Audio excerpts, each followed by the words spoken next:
Hi. So really quickly, we only stay in egoic relationships to claim our unclaimed pieces. So this morning I had 2 people ask me how to deal with the effects of growing up, basically being gaslighted your whole life, and be in a normal relationship. So the fun thing about this work is also the most excruciating thing about this work, which is for codependents and empaths to even make this identification. The empath part is interesting. Somebody reached out to me recently and said, like, okay, if I identify as something, I actually normally end up like kicking my own ass about it because it somehow causes harm to me. I either use it as an excuse or I like use it as a reason to fix myself, which is something that we never want to do. We want to have awareness and let the awareness be the thing that shifts us for us instead of having the agenda, the egoic agenda of what the awareness should do with us. So do I believe that if you identify as an empath, that means that you're always an empath? What I believe about that, I'm going to answer this question, is that actually what happens is that when we are empaths and we're not discerning, it's very easy for us to be around an ego and immediately get into our ego. And it's very easy for us to be around really enlightened people and be like, holy shit, I get that too. And to not understand the dichotomy of like why we go to those places. And it's because ultimately as an empath, when we gather our own resources, we have a sense of self to establish the atmosphere rather than being established by it. So bringing this back, discernment becomes the agenda and becomes the tool in which a trained empath then can go, oh, I can literally remember what it felt like to be in that space, and I can have compassion for you in it instead of resist you because you're in it. And in doing that, I can stay in my own, so say if we like operate from 100 to 0 as empaths, if we choose to be like, I want to stay like a consistent 80, 85, we can do that with discernment and we can operate on lower frequencies based on memory instead of actually having to go there and be triggered in them. So I believe that that's the ultimate person, right? Like that's a healthy, normal person. So in the way that empathy can sometimes be considered a disability, it also becomes our ability, period. And it can be our greatest tool. So do we need the label to get over the label? Maybe, but it's not something that we're trying to get over. It's something that we're trying to actually make work for us. So when we are identified as codependents, we have to understand this, okay? And this is really a tough one to swallow. But in my opinion and my experience, and in the work that I do with people professionally, what I have come to understand about energy is that codependency and narcissism are literally the flip side of the same coin. If we continue to martyr ourselves and put ourselves in self-sacrificial places, and we do it for the sane and in the vein of being nice, we are no different than the narcissist who gets away with doing whatever the hell that they want. They're just getting away with doing it and being a dick, where we're like, but I'm good, see? Like, I'm mad at you actually because you're pushing my boundaries and I'm letting you. And this means I'm self-sacrificial, and this means you should love me because I'm actually letting you harm me, right? So codependency is not something that is better than being a narcissist, okay? And I do believe that one paradigm is much easier to break, so to speak, because it's easier to like tear down and build the codependent than it would be a narcissist, because the narcissist isn't going to want to do that. They'd fear losing themselves and everything. But what ultimately becomes true is that the way to deal with this is by integrating the inner narcissist. Is by every person I talk to, and it's so funny because I do have compassion for where these people are because I used to be there and I would have been triggered by this previously, but it's always something outside of me, like my mom did this, my dad did this, my partner did this, I don't know how to deal with this, they're all doing this to me, and you're letting them. And it's not happening to you, it's happening for you. And what I mean by that is actually our creative potential will set things up for us to stay safe. We will use codependency as a mechanism to hide behind ourselves, okay? And it's an image of ourselves. It's not even our real self. We're pissed off that we have to hide for their benefit. And normally it's like the narcissist who gets away with like it always being about them. And please, like, I don't love labels. I really don't love labels because we all are all of them. Like if we were astrologically just like, you know, there is something to say for frequency that you come into the planet at, but we are malleable beings, that we're a mix of all of it. And when we reject any of it, it keeps us.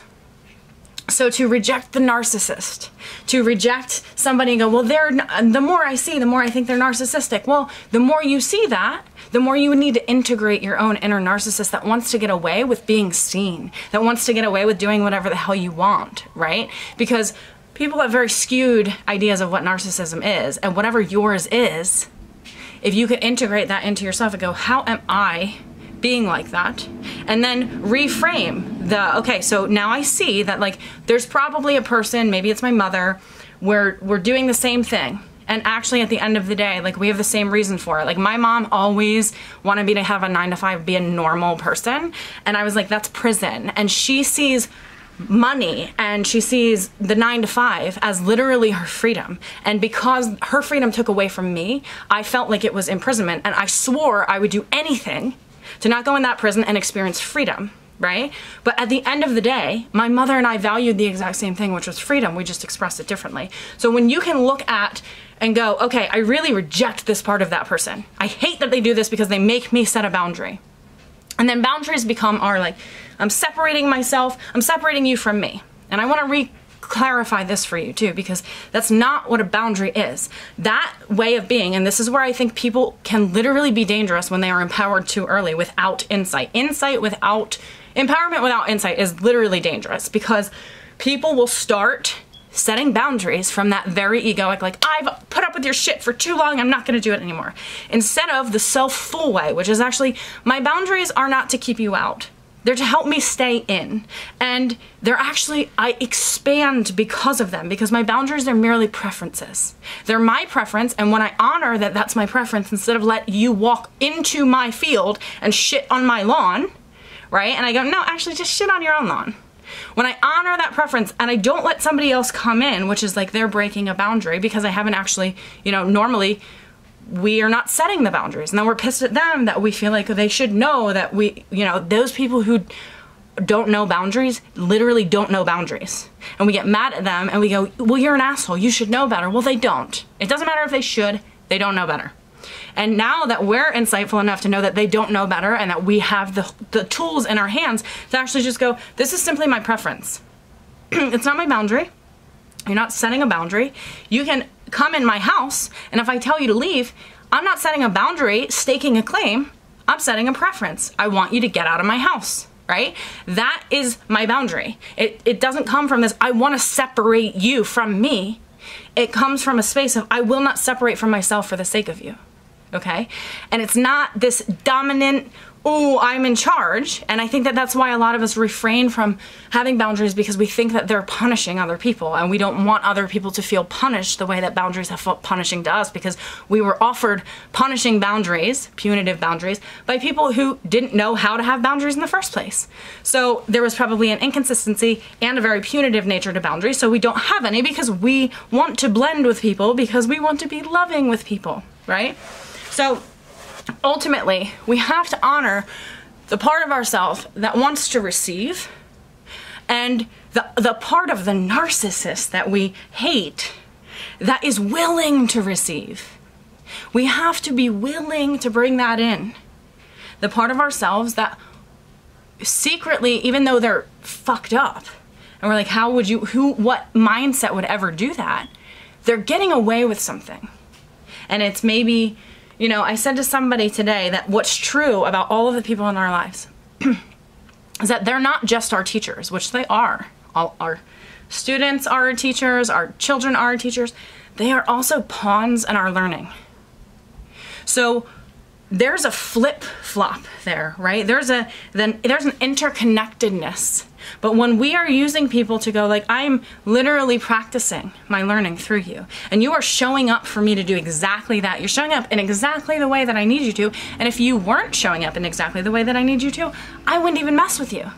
If I didn't believe that somehow you were holding something that I needed, I wouldn't mess with you. right?